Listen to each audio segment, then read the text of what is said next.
Welcome to Toffee TV. It's the Everton News Daily. It's Monday the 21st of May 2018. DC United, they look like they might have jumped the gun.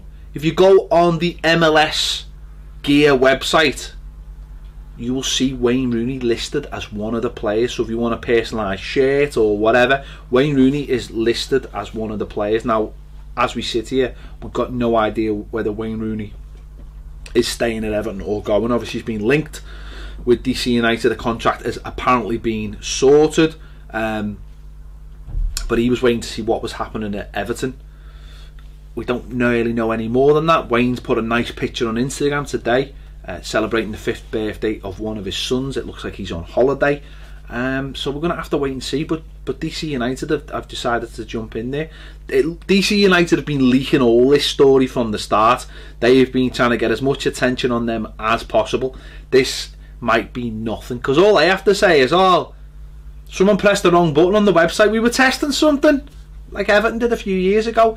And that's all they have to do. They just say, well, we needed to get things ready just in case, and plausible deniability. But it's got DC United's name back in the spotlight, because their football certainly isn't getting them back in the spotlight, because they are pretty bad as a football team. But they want as much positive publicity as possible before they move into their new stadium. So we'll have to wait and see.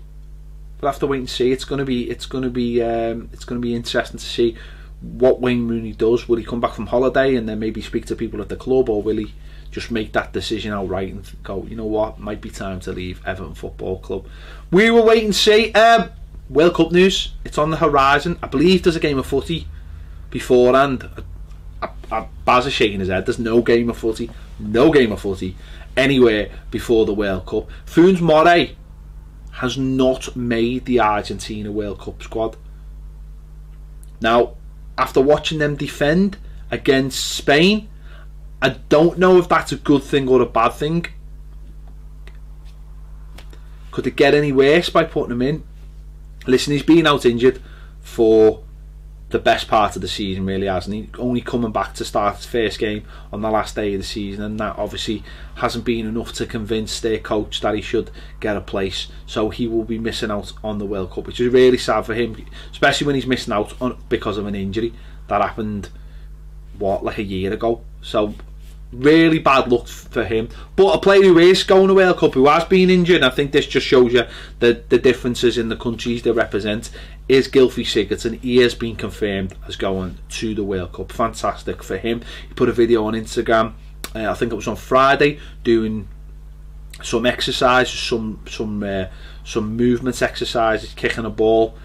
He looks like he's ready to go. Obviously, we looked like we might get him back for the end of the season. We didn't. But fantastic news, you go to the World Cup. Listen, he's got nearly a month till his first game anyway, so plenty of time for him to get back, get himself sorted. Hopefully he will get some games in between so he can be match fit and ready to go for the World Cup. It's going to be the peak of his career, I think. You know, at his age now, his next World Cup, you know, number one, Iceland have got to get there, and number two, he'll be what, 32 by the time the next World Cup comes. Actually, might be a bit older, because it's going to be played. It's the World Cup after this, a Winter World Cup. Qatar.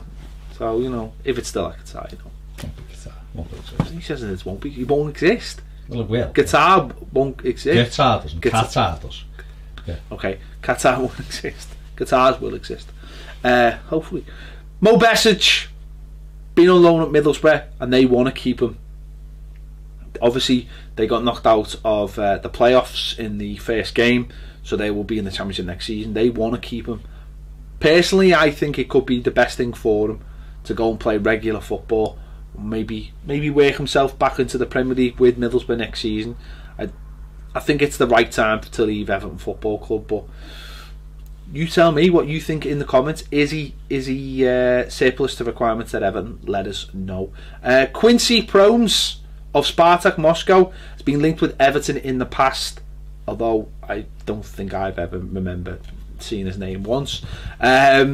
He said he's ready to leave Spartak Moscow, so there you go. There's the link. He once was linked with Everton. He wants to leave Spartak Moscow. You put it together, it's on the Everton News Daily, because that's what we do. Another player linked with Everton today is Richarlison, who obviously is at Watford, was linked around the same time Marco Silva was linked with moving to Everton. Now there's a possibility Marco Silva could be joining Everton. Just a possibility. That's what we've heard. It's a possibility. Could Richarlison come with him? Would Watford do any business with him, with us, after what's gone on? Would they do business? We're very good at pissing teams off, aren't we, when it comes... Southampton wouldn't do any business. Would Watford do any business? I don't think they would. No, they won't. Take the cars off them. Take it off them. I don't know what you'd have to do. Trademark it or something. It's our song, not yours. Another player who has been linked with us in the past is a Turkish fella called, what's his name, Baz? Say Ozpan. Ozpan. Anyway, he's been linked with us in the past, and apparently he's got a clause of £10.5 million to leave Besiktas. I know I'll say Besiktas. I've been saying it enough for the last 6 months. He loves Bezzy. Tosin's Bezzy. Wants to come and play for us. He's a playmaking midfielder. He's got a clause in his contract for £10.5 million. Could that be enough to tempt Everton to go and get him? We don't know, because it's a new brush at Everton Football Club, and the latest odds are Marco Silva is currently the favourite, 1-5 on. But he's 1-5 on, but the second favourite is David Moyes at 6-1, which is unbelievable. He is the second favourite at 6-1. Do people not have imaginations, or is it a done deal? We'll find out hopefully this week if he's coming in. Marco Silva 1-5 on to become the next Everton manager. Are you happy with that? Let us know your thoughts in the comments, and on any other story we've discussed today on the Everton News Daily. We'll be back tomorrow. See you then.